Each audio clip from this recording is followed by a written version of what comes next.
Hello everyone, this is Ankita. आज से हम एक सीरीज़ बनाएंगे कॉन्स्टिट्यूशन की। सीरीज़ क्यों? कि कॉन्स्टिट्यूशन ऑफ इंडिया जो है वो 22 पार्ट्स में डिवाइडेड है विद 12 शेड्यूल्स विद 395 आर्टिकल्स। तो हर एक पार्ट को विद देयर रिस्पेक्टिव आर्टिकल्स को हम डिस्कस करते हुए as per mentioned in the बैरेक्ट उस हिसाब से डिस्कस करते हुए हम एक सीरीज़ या प्लेलिस्ट क्रिएट करेंगे कॉन्स्टिट्यूशन की। आज हम सबसे पहले डिस्कस करेंगे कॉन्स्टिट्यूशन का पार्ट 1। तो कॉन्स्टिट्यूशन का पार्ट 1 जो है वो क्या मेंशन करता है? The union and it's territories. The union and it's territories जो है वो मेंशन है कॉन्स्टिट्यूशन के पार्ट 1 में। कॉन्स्टिट्यूशन के पार्ट 1 में कौन कौन से आर्टिकल्स कॉन्स्टिट्यूट हैं? तो वो है आर्टिकल 1, 2, 2A। 2A जो है वो रिपील्ड है, then article 3 and 4। Article 2A जो है वो रिपील्ड हुआ है 36th amendment act of the Indian constitution, right? And what does the article 1 says? Article 1 said that or mentioned the name and territory of union. Name और territory इस union के, जो union है उसमें कौन कौन सी टेरिटरीज कॉन्स्टिट्यूट्स हैं और उनका नेम क्या है, ये सारा कॉन्स्टिट्यूट करता है आर्टिकल 1। आर्टिकल 1 का फर्स्ट क्लॉज कहता है और सब क्लॉज कहता है India that is Bharat which shall be the union of states. India क्या है? भारत है, जो क्या है? Shall be the union. Union mean एक संगठन, किसका? स्टेट्स का। स्टेट का संगठन है वो क्या है? इंडिया है। India shall that is Bharat shall be the union of the state. Second clause sub clause बताता है स्टेट एंड टेरिटरीज के बारे में। स्टेट एंड टेरिटरीज जो है वो कहाँ मेंशन है और स्पेसिफाइड है? वो स्पेसिफाइड है हमारे फर्स्ट शेड्यूल में। हमारे फर्स्ट शेड्यूल में जो स्टेट्स हैं और टेरिटरीज हैं वो स्पेसिफाई की गई हैं।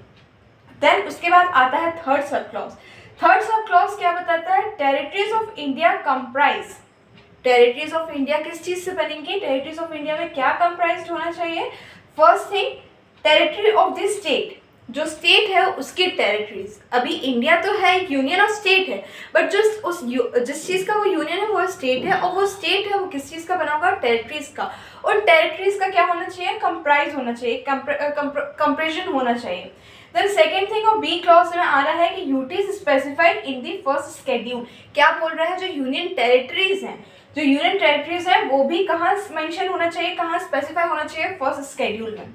Third thing which has been mentioned in the third subclause is that such other territories as may be acquired। और ऐसी सारी territories जिनको हम acquire करेंगे, जो acquire हो सकती है, जिनको हम acquire करना चाहते हैं। आर्टिकल 1 के बाद आता है अब आर्टिकल 2। आर्टिकल 2 मेंशन करता है admission establishment of new states. Means नए स्टेट्स को हम कैसे बनाएंगे, कैसे उनको यूनियन ऑफ इंडिया के अंदर में उनको क्रिएट करेंगे। तो वो क्या बोलता है कि जो एडमिशन या एस्टेब्लिशमेंट ऑफ नए स्टेट्स का जो होगा वो किसके थ्रू होगा? वो पार्लियामेंट के थ्रू होगा। पार्लियामेंट किसके थ्रू करेगी? वो लॉ के थ्रू करेगी। So the admission establishment of the state would be done by the parliament by the help of the law और with the help of the law. ठीक है? एडमिट इनटू द यूनियन क्या करेगा? वो union means union of state that is Bharat और India. India के अंदर किसी नए स्टेट को एडमिट करने के लिए पार्लियामेंट वर्क करेगा, किसके थ्रू? लॉ के थ्रू। वो क्या करेगा? स्टैब्लिश करेगा न्यू स्टेट्स को। किन कंडीशंस पर? On such conditions as it thinks fit. उन सारे या फिर उन कुछ कंडीशंस पर जिसके लिए पार्लियामेंट सोचे कि हाँ किसी नए स्टेट को एडमिट करने के लिए, किसी न्यू स्टेट को इस्टेब्लिश करने के लिए ये सारे कंडीशंस और क्राइटेरियाज बिल्कुल परफेक्ट है। इसके बेसिस पर हम इंडिया और द यूनियन ऑफ स्टेट के अंदर एक न्यू स्टेट क्रिएट कर सकते हैं, न्यू स्टेट इस्टेब्लिश कर सकते हैं। सेकेंड, इसके बाद आता है आर्टिकल 2 सब क्लॉज ए। ये क्या बोलता है? Sikkim to be associated with the union. Sikkim क्या है? एसोसिएट रहेगा यूनियन का। किससे एसोसिएट रहेगा? यूनियन से रहेगा। किसके यूनियन से?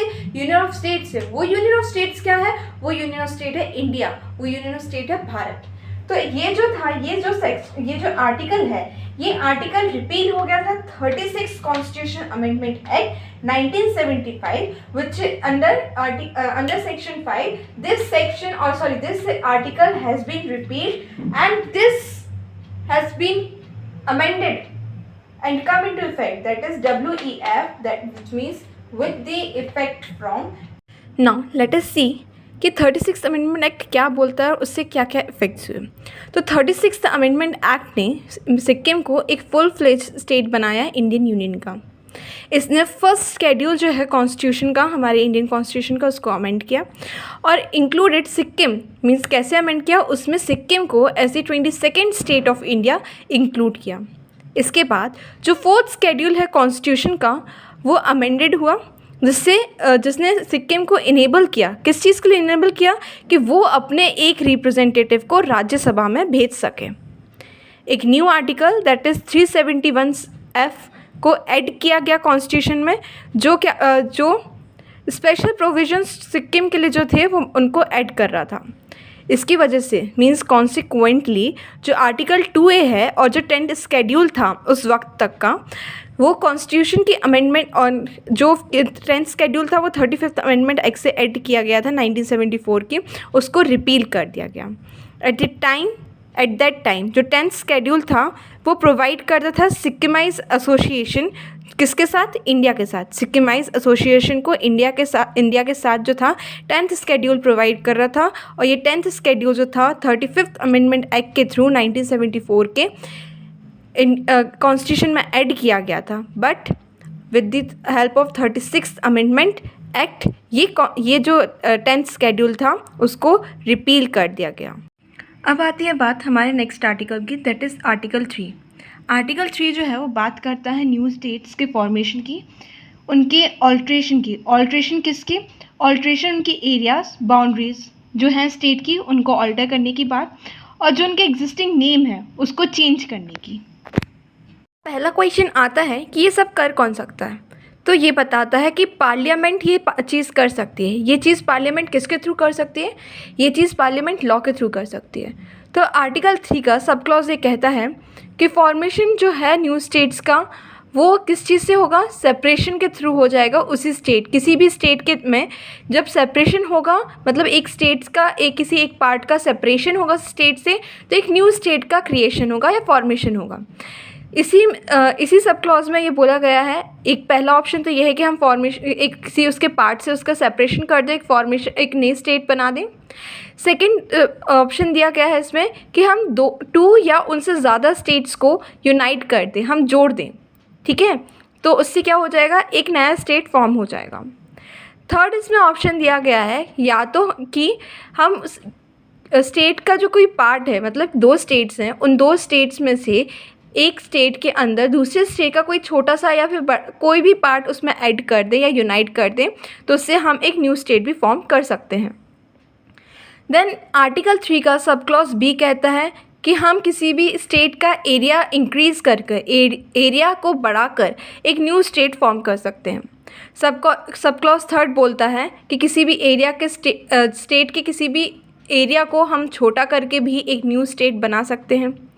Fourth sub clause that is D sub clause बोलता है कि हम उनकी बाउंड्रीज़ जो हैं उनको ऑल्टर करके, ऑल्टर मीन्स बढ़ाकर घटाकर उनको चेंज करके, उनका शेप चेंज करके, कि जैसे किसी स्टेट का शेप पहले सर्कल हुआ, उस सर्कल को हमने उसका बीच से सर्कल से हमने स्क्वायर में चेंज कर दिया, तो उसकी बाउंड्रीज चेंज हो गई।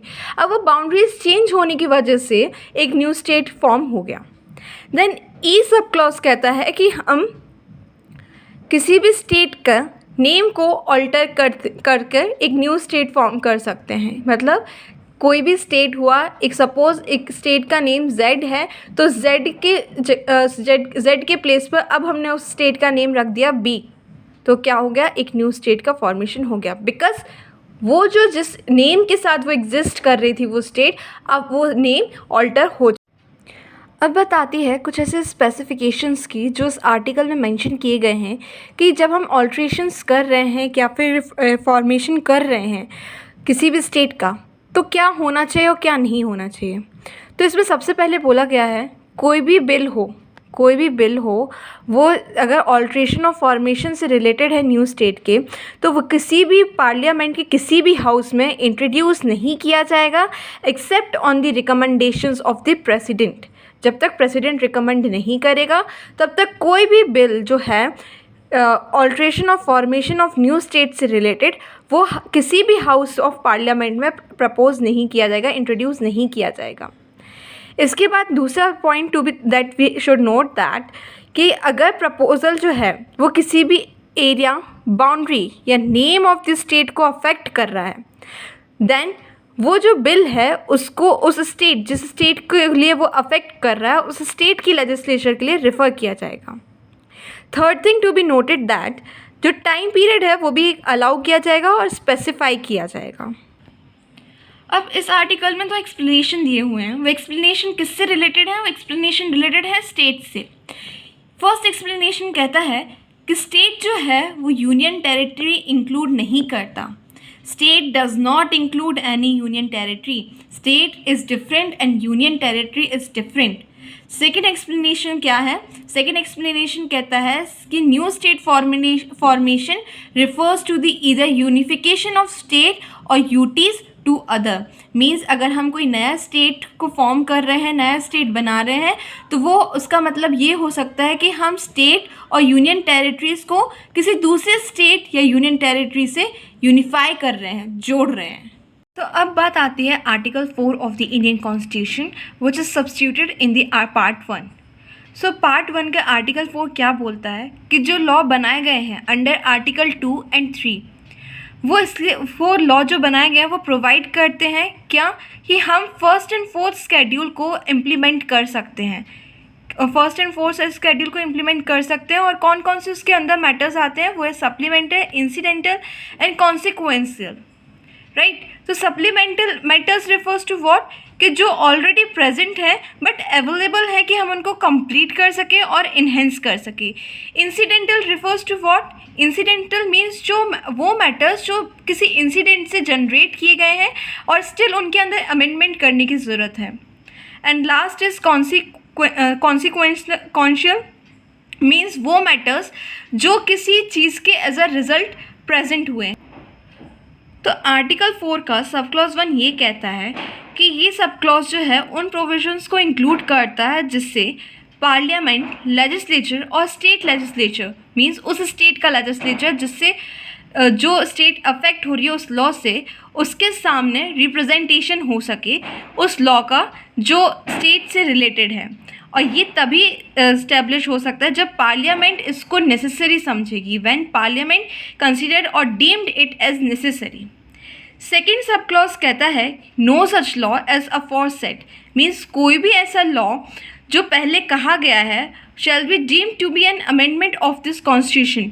वो कोई भी ऐसा लॉ नहीं है जो इस कॉन्स्टिट्यूशन को अमेंड कर सकता है सिर्फ और सिर्फ आर्टिकल 368 के पर्पस को इस्टेब्लिश करने के लिए। ये था हमारा कॉन्स्टिट्यूशन का पार्ट 1। अब इसी सीरीज में हम लाएंगे पार्ट 2 टिल द पार्ट 22 जिसमें हमारे कॉन्स्टिट्यूशन के 395 आर्टिकल्स कवर होंगे। सो होप कि आप सबको ये आपको पसंद आया हो। जो भी आपको इम्प्रूवमेंट्स लगती हैं वो प्लीज़ कमेंट सेक्शन में बताएं एंड लाइक करें, सब्सक्राइब करें, शेयर करें। Thank you, bye bye.